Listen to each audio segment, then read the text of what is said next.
Écoute attentivement, vraiment. Pose ton téléphone une seconde si tu peux. Je vais te dire un truc qui va peut-être te paraître étrange au début, mais reste avec moi. Les femmes ne deviennent pas amoureuses, puis ne te poursuivent. Non, c'est l'inverse. Elles deviennent amoureuses parce qu'elles te recherchent. Tu captes? Parce qu'elles viennent vers toi, parce qu'elles font le premier pas, parce qu'elles envoient le message, parce qu'elles proposent un verre, pas l'inverse. Si tu comprends cette légère nuance, juste un petit décalage dans ta façon de penser, ta vie sentimentale changera pour toujours. Je ne dis pas peut-être ou avec un peu de chance. Je dis pour toujours. C'est pour ça qu'aujourd'hui, je vais dévoiler 5 astuces mentales jamais montrées auparavant sur cette chaîne. Des méthodes machiavéliques, oui, comme l'écrivain italien, qui stimulent le désir et créent une dépendance. Je parle de trucs concrets, des mots à dire, des silences à laisser, des petites phrases qui s'impriment dans son crâne comme un tatouage. Si tu les appliques, tu cesseras de supplier. Tu ne supplieras plus jamais. Tu ne feras plus le chien fou qui attend une notification. Sinon, prépare-toi à rester ignoré. Et je ne dis pas ça pour te faire peur.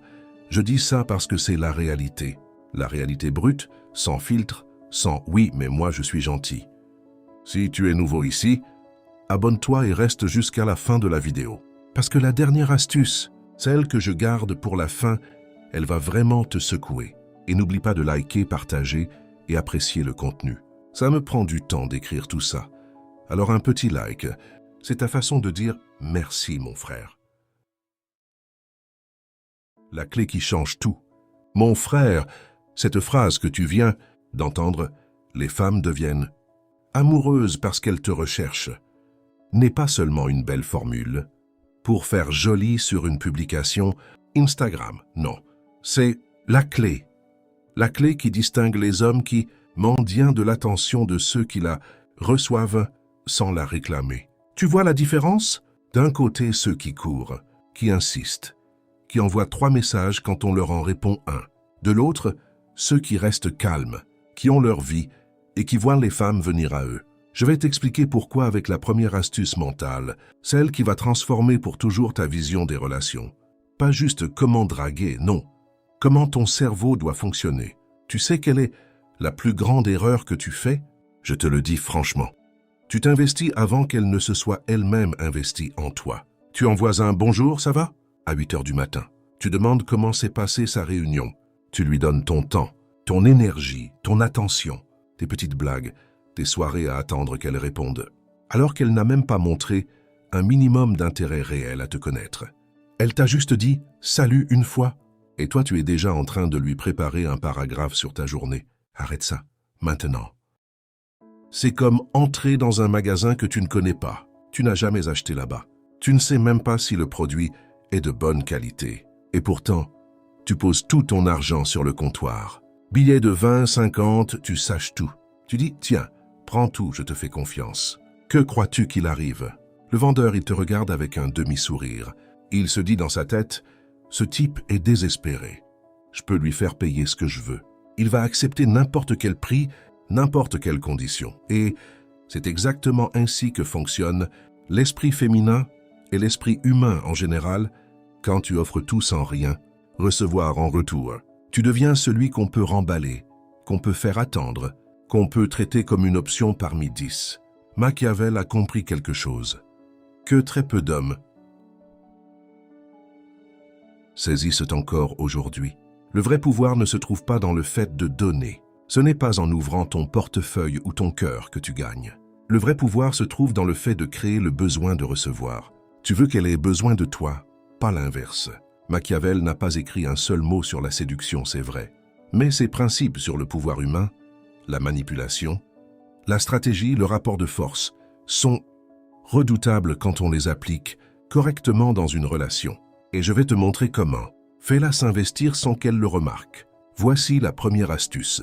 Elle est simple à dire, mais difficile à faire si tu as l'habitude de supplier. Fais en sorte qu'elle s'investisse en toi sans qu'elle s'en rende compte, sans qu'elle se dise « Ah, il me manipule ». Non, elle doit croire que c'est son idée. Tu connais cette phrase « Si tu veux qu'une personne t'aime, fais-lui te rendre un service ». C'est un vieux principe. Alors appliquons-le. Ne lui demande pas son numéro comme tout le monde. Ne sors pas ton téléphone d'un air pressé. Dis plutôt avec un ton calme, presque détaché.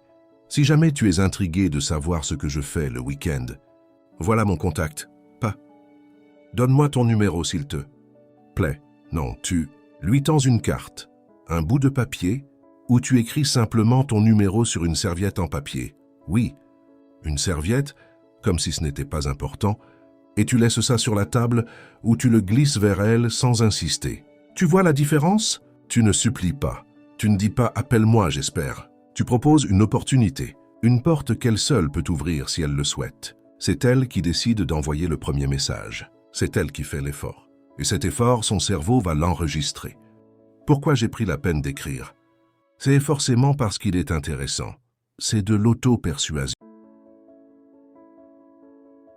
Autre exemple, encore plus concret, parce que je veux que tu aies des armes pour demain matin. Ne dis jamais « je veux te voir ». Quand est-ce que tu es libre? Cette phrase est une supplique déguisée. À la place, dis plutôt ceci, avec un ton naturel. Je serai dans ce nouveau restaurant japonais samedi avec des amis. Il paraît que les sushis sont incroyables. Si tu as envie de quelque chose de différent, viens faire un tour. Sinon, on passera quand même un bon moment. Point final. Tu ne rajoutes pas « j'espère que tu pourras venir » ou « dis-moi oui s'il te plaît ». Tu laisses la phrase en l'air. Sans pression, sans insistance. Ce que tu fais réellement, c'est lui donner la sensation qu'elle a le contrôle. Elle se dit « ah, il ne me force pas, il ne m'attend pas, il vit sa vie avec ses potes. C'est moi qui décide si je viens ou pas. » Mais en réalité, c'est toi qui as défini tout le scénario. Tu as choisi le lieu, le jour, l'heure, l'ambiance. Tu as même prévu une sortie sans elle. Elle croit décider, mais tu as construit la seule option qui mène à toi. Et si elle ne vient pas, tant mieux. Tu passes un bon moment avec tes amis. Et elle voit que tu ne dépends pas d'elle. Ça la rend curieuse. Et la curiosité, mon frère, c'est le premier étage du désir. Et voici le plus brutal, ce qui va vraiment faire tilt dans ta tête. Quand une femme investit de l'énergie en toi, même un petit truc, juste le fait de t'envoyer un message, de choisir sa tenue pour te voir, de demander à une amie ce qu'elle pense de toi, son cerveau commence immédiatement à justifier cet investissement. Ce n'est pas conscient. Ne crois pas qu'elle le fait exprès. C'est automatique, c'est biologique, c'est psychologique pur. Elle se demande sans se le demander pourquoi j'ai pris le temps de lui écrire, pourquoi j'ai accepté de le rejoindre, pourquoi j'ai pensé à lui aujourd'hui. Et son cerveau répond tout seul. C'est parce qu'il en vaut la peine. C'est parce qu'il n'est pas comme les autres. C'est une boucle. Plus elle investit, plus elle te donne de la valeur. Et plus elle te donne de la valeur, plus elle a envie d'investir encore. Tu vois le piège? Un piège confortable pour elle, parce qu'elle se sent active, désirante, libre. Quand quelqu'un investit dans quelque chose, du temps, de l'énergie, de l'attention, de l'argent, peu importe, il lui attribue automatiquement plus de valeur. C'est pour ça qu'on tient à une voiture qu'on a réparée soi-même. C'est pour ça qu'on défend un projet sur lequel on a passé des nuits. Une fois qu'elle s'investit, elle ne peut plus reculer, sans avoir l'impression de perdre quelque chose de précieux. Pas toi. Toi, tu restes calme. Tu as déjà créé le mécanisme. La plupart des hommes font exactement l'inverse. Je les vois tous les jours. Ils courent après, ils insistent, ils donnent tout dès le premier jour, des compliments, des cadeaux, des messages vocaux de 3 minutes, des « tu me manques » au bout d'une semaine. Ils deviennent prévisibles, ennuyeux, remplaçables. Une femme peut en trouver 10 comme ça, en scrollant 5 minutes sur une appli. Pas toi. Toi, tu deviens une opportunité. Une opportunité qu'elle peut saisir ou perdre. Et ça, mon ami, ça réveille quelque chose de primitif dans son esprit. La peur de rater quelque chose d'unique. La peur de regretter. Tu n'es pas un mec parmi d'autres. Tu es celui qui ne court pas, qui ne supplie pas, qui a sa vie, ses potes, ses restos japonais, ses week-ends chargés. Tu ne te bats pas pour son attention. Tu la fais se battre pour le privilège d'être dans ton univers. Relis cette phrase. Se battre pour le privilège d'être dans ton univers. Ça te paraît arrogant? Peut-être. Mais regarde la réalité. Les femmes qui courent après un homme qui ne leur court pas après, tu en as vu des dizaines. Elles l'appellent, elles l'attendent. Elles lui cuisinent des plats, elles acceptent des comportements qu'elles n'accepteraient jamais d'un mec trop gentil. Pourquoi? Parce qu'il a créé le vide. Il a créé le manque. Et le manque, c'est plus fort que tout. Alors applique ces astuces. Pas toutes en même temps. Commence par une. La prochaine fois que tu parles à une femme, ne donne pas ton numéro. Donne le tien sur une serviette. Ne dis pas « je veux te voir ». Dis « je serai là-bas avec des amis, viens si tu veux ». Et regarde ce qu'il se passe. Tu verras. Et quand elle se bat, quand elle fait l'effort, quand elle vient vers toi, à ce moment-là, mon frère, tu as déjà gagné. Pas « tu vas peut-être gagner ». Tu as déjà gagné. Maintenant, écoute bien, parce que c'est là que tout se joue. Si tu as compris une seule chose dans cette vidéo, c'est que tu n'es pas obligé d'être comme les autres. Tu n'es pas obligé de courir. Tu n'es pas obligé de supplier. Tu n'es pas obligé de te rendre. Disponible à chaque seconde pour exister dans la vie de quelqu'un. Tu peux choisir d'être différent. Mais attention, comprendre, ce n'est pas suffisant. Beaucoup regardent, hochent la tête, puis retournent faire exactement les mêmes erreurs dès demain. Ne sois pas comme ça. Mais au moins une chose en pratique. Juste une. Et observe ce qui change. Parce qu'au final, ce ne sont pas les paroles qui transforment ta vie. Ce sont tes actions. Alors maintenant, j'ai un défi pour toi. La prochaine fois que tu es face à une femme, contrôle-toi, retiens-toi, crée ce léger manque et regarde ce qui se passe. Tu verras la différence. Et si cette vidéo t'a ouvert les yeux, ne garde pas ça pour toi. Like la vidéo pour soutenir le contenu. Aime et abonne-toi maintenant.